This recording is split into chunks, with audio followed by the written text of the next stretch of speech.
Hey, this is 3 email follow-up strategies that actually get responses. I'm Alex Berman from Inspire Beats, Chief Marketing Sumo over there, over $20 million in leads generated, $2 million in sales, digital nomad. So I got this comment on a video the other day, actually a comment on the video that I did last week. So how do you send follow-up emails? Can I see a template?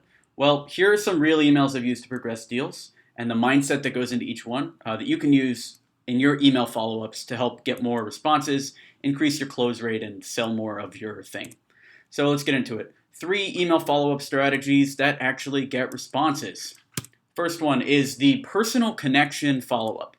So use something you have in common or a personal question in the email.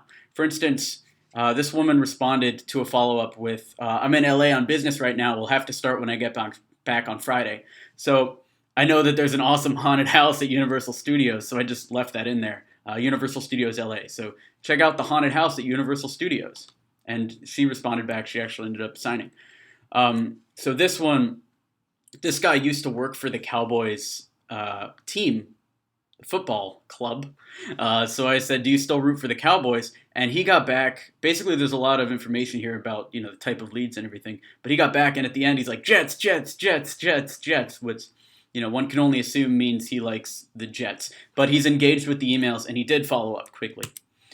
Finally, how's Miami? Hope you're doing awesome.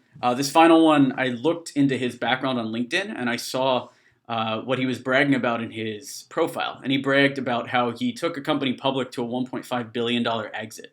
So I tried to connect with him personally, called out how impressive that was. And then I also did something that we're about to go over, which is talked about how excited I am to do lead gen for him, and then had a meeting. So this is the personal close. Find something personal or relate something personal in your life and put it in their email in order to get a quick response. That's probably the most effective follow-up strategy. And this next one's a little less effective, but easier if you can't find anything personal. This is called the excitement follow-up. So the goal here is to show how excited you are to work with them. So, hey, name, I've got your word that we're starting this week, right? Looking to get things started so we can get, company name out there. And he immediately got back a minute later, like, funny, you should Skype. I'm about to sign up. Give me 30 minutes. And within 20 minutes, he signed up. Here's another one. Hey, just got back from speaking with the team about your company, and I'm confident we can find as many qualified leads as you need. Would love to catch up and review the next step. How's 4 p.m.? So I'm talking about how confident we are in the ability to deliver, how excited we are to work together. Here's the last one. Would love an update from you. When's the presentation with the department heads? That's what we talked about last time. The team's excited to get this going, exclamation point, showing the excitement in the email.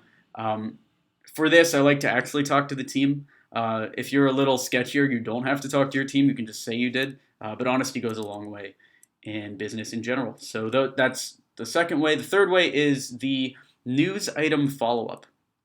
So this is if you can't really get excitement, you don't want to lie and talk to your team, or you don't want to lie about being excited.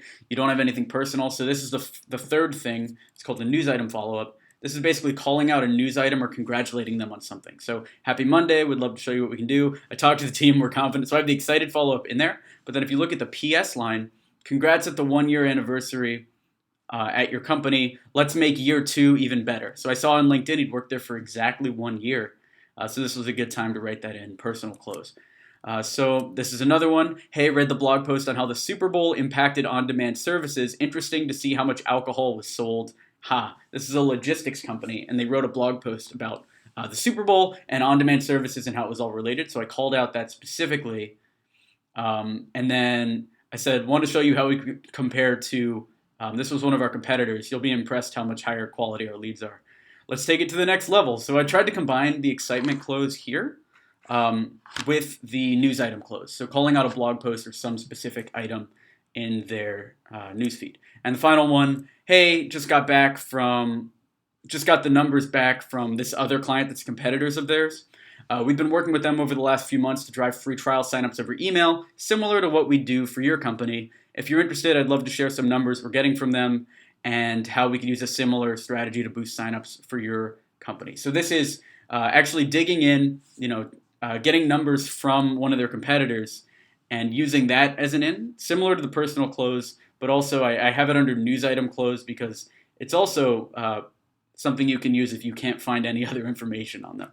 So to recap, the 3 types of follow-up strategies that actually get responses are: 1, the personal connection follow-up, connecting with them on a personal level, such as calling out a famous favorite sports team or city they live in.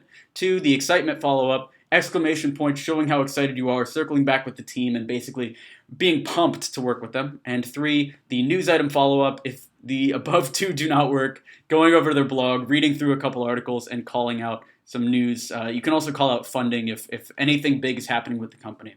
So those are the 3. If you have any questions, feel free to reach out to me, alex@inspiredbeats.com. Subscribe to this YouTube channel. Leave a comment with what you want me to do a video about next week if you want to do that. And if you need more leads or sales support, check out inspiredbeats.com. We do leads for B2B and SaaS, startups, other established businesses. So check out inspiredbeats.com if you need leads. Thanks.